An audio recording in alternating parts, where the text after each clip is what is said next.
Chad, it looks like the economic conditions won't be improving much in the near future. What do you feel the county should do to adjust for that?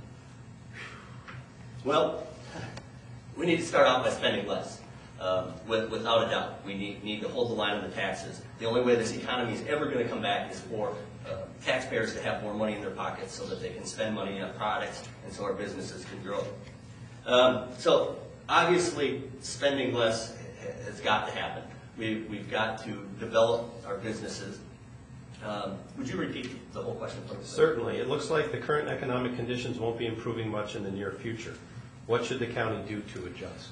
Well, I think we've also got to communicate with our taxpayers really, really well. Because my biggest concern with the economy is we've seen property values skyrocket in Scott County. Anywhere from 6 to 10% increases every year on property values. Now, what's going to happen is property values are coming down right now. I, for one, am trying to sell my house. We've seen drastic levels of what you can sell that for. People are going to expect, taxpayers are going to expect, that their taxes are going to come down with that. That's not the case. The bank has been broke. That money is spent. Even if your assessed value of your house comes down, all that's going to happen is your tax is going to go up. We have to have that money. It's spent. So I think that we have to communicate with all the taxpayers, and I think we have to find new non-tax revenue dollars, whether that be from parks, additional business, growth. That's where it has to come from. Thank you, Chad. Barbara, it looks like the current economic conditions won't be improving much in the near future. What should the county do to adjust? We have been looking at discretionary services as part of this budget, and we have been meeting weekly on the budget. 75 to 80% of what counties do are mandated by the state, and we know that with the current budget, we're going to be making cuts in discretionary services. Some positions will be eliminated. We've already talked about the $1 million for roads. That cannot be sustained, at least for this year. We use technology often to get the job done instead of increasing staff levels because of the efficiency with technology. One of our department managers said within the last week, if I can't have more staff, you have to at least give me the technology tools to get the job done. We've done that, and we'll continue to do that. These are all things that can add efficiencies. We have, in our unions, we have resource sharing. It is cross-training our two unions, AFSCME and the 49ers, to help with seasonal jobs. In the winter, the AFSCME people plow roads. In the summer, the 49ers drive buses. These are things that we cross-train unions in order to not increase staff levels.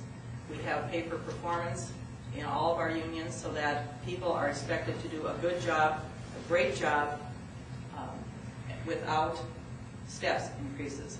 When I first came on the board, we had an automatic almost 7% increase in employee salaries because we had steps, and we had the cost of living adjustment. That is gone. We have pay for performance only, and we have the lowest cost of living adjustment in the metro area of any other county. So we are making incremental cuts in every line of the budget. This year there are no sacred cows in that budget. Everything is up for discussion. So we know we have to make the tough choices. It will happen. Thank you, Barbara. Barbara, do you think the Scott County Jail can or should do more to open up that fourth pod? Well, we've talked about that in the past. If you open up the fourth pod, you need to add staff, and you need to staff that on a regular basis. We do not have the prisoners coming in from other areas that we thought in the beginning we would. The state said, we'll send you state prisoners. That has not happened. There are jails in surrounding counties and the metro area and throughout the state who are overcrowded. They said, we'll send you prisoners. That has not happened. And so until we know that the bodies are there that can fill those pods and pay a daily per diem rate for the county, it is not a good idea to add staff, prepare the pod, and equip it, because all the furniture and equipment that it takes for something like that is not cheap. This is all special order jail equipment, and unless you have revenue coming in that would justify the additional staff and the cost of preparing that pod for use, it is not a good idea. Thank you, Barbara. Chad, the fourth pod in the jail. I agree fully with Commissioner Marschall. If it can't pay for itself, it should remain closed. It's just like any other business. We can't go in the red on it. We have to operate as much as possible, counting all levels of government, trying to at least break even, so I would not. Thank you, Chad. Chad, the 2008 legislature gave the county boards in the metropolitan area the opportunity to raise sales tax by 1/4 cent to invest in only new transit projects. The current board declined to impose this sales tax, but the future boards could impose the tax. How would you vote on this issue and why? Well, I would vote against that.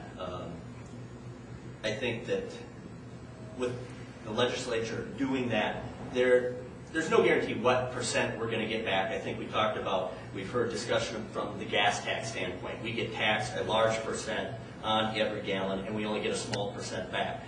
This would fall into the same thing. Scott County taxpayers would be paying more for other areas of the state to have their roads paid for.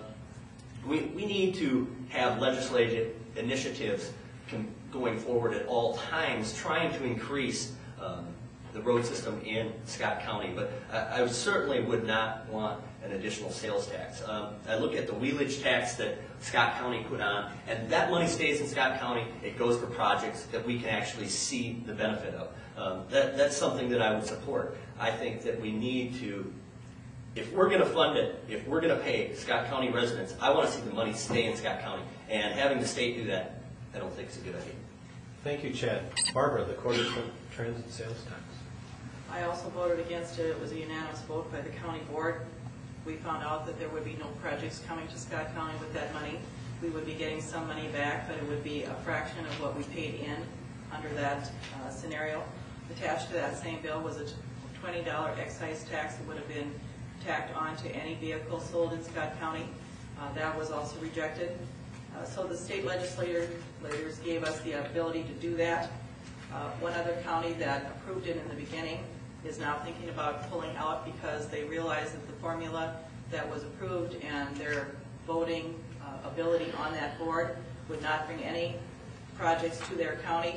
They would be used within the metro area. And do Scott County residents drive there? Sure they do. But it would be a long time before we saw anything concrete, and with the cost of road construction going up, those projects are going to take millions of dollars.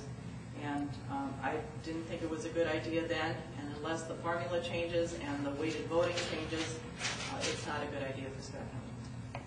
Thank you, Barbara.